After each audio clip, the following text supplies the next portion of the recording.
पूर्व मंत्री शिव डहरिया का बयान। पूर्व मंत्री ने ईवीएम पर उठाए सवाल, हार की करेंगे समीक्षा। छत्तीसगढ़ के पूर्व कैबिनेट मंत्री डॉक्टर शिव डहरिया ने कहा कि 29 नवंबर को कांग्रेस की CWC की मीटिंग में हार की समीक्षा की जाएगी और आगे की बेहतर प्रदर्शन को लेकर भी विचार विमर्श किया जाएगा। वहीं ईवीएम से चुनाव लड़ने पर कहा कि विकसित देश ही ईवीएम का उपयोग करने से बचते हैं और चुनावों में और बैलेट पेपर का उपयोग किया जाता है, क्योंकि बैलेट पेपर में धांधली कम होती है, इसलिए सरकार को बैलेट पेपर में से चुनाव कराने को लेकर विचार करना चाहिए। पूर्व कैबिनेट ने प्रदेश की कानून व्यवस्था को लेकर कहा कि प्रदेश में कानून व्यवस्था की हालत खराब है और जगह जगह नशीले पदार्थ मिलते हैं, शराब हर जगह पर मिल रही है। वहीं पूर्व ने कहा कि छत्तीसगढ़ में मंत्रिमंडल का विस्तार अब तक नहीं हुआ है, क्योंकि बीजेपी में गुटबाजी है और बीजेपी भ्रष्टाचार की जननी है। भारतीय जनता पार्टी सरकार के और उनके लोगों की तारीफ क्यों कर रहे हैं? भ्रष्टाचार किया है। भारतीय जनता पार्टी की सरकार ही भ्रष्टाचार की जननी है। आज जितना भ्रष्टाचार इस सरकार में है उतना कभी नहीं रहा है। ये आप लोग की सरकार में शारदा चौक करना चाहिए, उनके पार्टी का काम है। सर, मोइली कमेटी की रिपोर्ट जो है वो अभी तक नहीं आई है और लगातार अगर हम बात करें तो कांग्रेस को जो है वो हार का सामना ही करना पड़ा है। रायपुर दक्षिण में भी इसी तरह की स्थिति हुई।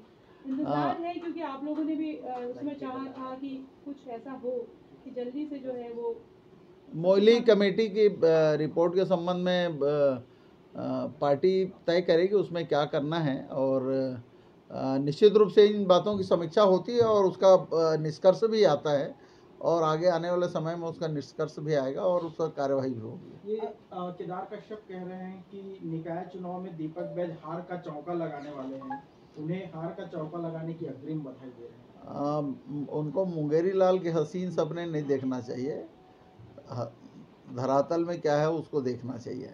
ये मंत्रिमंडल में विस्तार अब तक नहीं हो पाया है, सरकार को 1 साल होने को है और कई दावेदार भी मंत्रिमंडल में। भारतीय जनता पार्टी में गुटबाजी चरम सीमा पे है और अब व्यवस्था का आलम है, इसलिए यहाँ पे इस तरह की दिक्कतें हैं और सरकार नाम की चीज़ कहीं छत्तीसगढ़ में दिख नहीं रही है। डिप्टी सीएम गया था, लेकिन अब तक उसको कोई बेहतर पहल नहीं हो पाई है।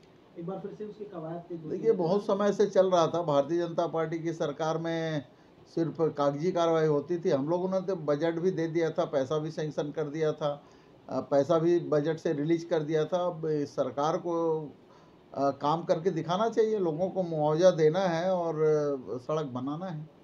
ये जो स्काई वॉक है वो भी लंबे समय से अटका हुआ है। आप लोग की सरकार स्काई वॉक के बारे में कई बार चर्चा हो चुकी है और स्काई वॉक वैसे भी बेकार है और उसको बनाना नहीं चाहिए था, इसलिए उस पर कोई निर्णय ये सरकार भी नहीं कर पा रही। बनाने का टेंडर 2 बार उसका निरस्त हो चुका, तीसरा टेंडर भी निकला है, वो भी निरस्त हो जाएगा, तो अब बेकारी है, उसमें कुछ होना जाना है नहीं।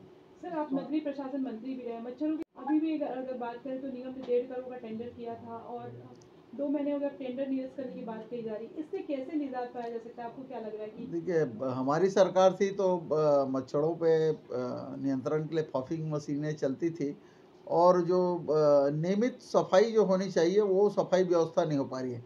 नालियों में पानी अगर रुकता है तो मच्छरें पनपती है, नाली में गंदगी रहती है, सफाई नहीं होती तो मच्छरें पनपती है। तो आज सफाई के मामले में नगरीय निकाय बहुत पीछे है और डोर टू डोर कचरा कलेक्शन भी ठीक से नहीं हो रहा है, इसलिए मच्छरों की समस्या है। हमारी सरकार थी तो इस तरह की समस्याएं नहीं थी और आज देख लीजिए पूरे नगरीय निकाय में अव्यवस्था का आलम है, कर्मचारी हड़ताल पे जा रहे हैं। आपने देखा होगा 5 साल में कांग्रेस की सरकार में कभी कर्मचारियों ने नगरीय निकाय में हड़ताल नहीं किया अपने वेतन के लिए, अन्य किसी भी मांग के लिए। हमारी सरकार संवेदनशील थी और उनकी जो कर्मचारियों की जो मांगे थी उस पर तुरंत अमल होता था और कहीं कोई दिक्कतें नहीं हुआ करती थी। लेकिन आज पूरा नगरीय निकाय विभाग में अब व्यवस्था का आलम है, इसलिए ये हड़तालें हो रही है और मच्छरों की समस्या, सफाई की समस्या और सारी समस्याएं एक साथ खड़ी हुई हैं। इस अंबिकापुर में शासकीय महाविद्यालय